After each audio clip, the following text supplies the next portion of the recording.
बुद्धिमान मंत्री। एक बार की बात है, एक रियासत के मंत्री ने राजा को अपनी बेटी के विवाह समारोह में निमंत्रित किया।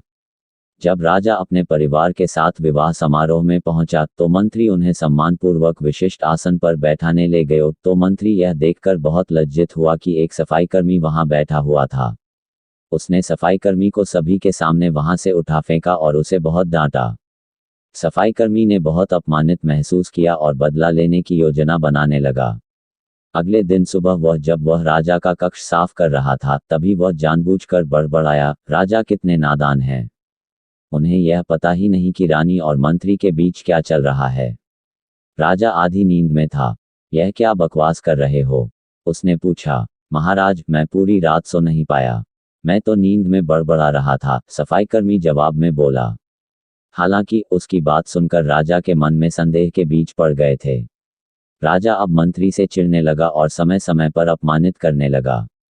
एक दिन तो उसने द्वारपालों से यह तक कह दिया कि वे मंत्री को महल में घुसने ही न दें।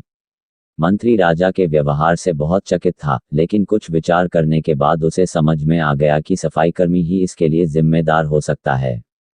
मैंने उसका अपमान किया था और उसी का उसने बदला लिया है। अब मुझे उसे दोबारा प्रसन्न करना होगा, तभी वह राजा की निगाह में मेरा सम्मान दोबारा दिला सकता है, मंत्री ने सोचा।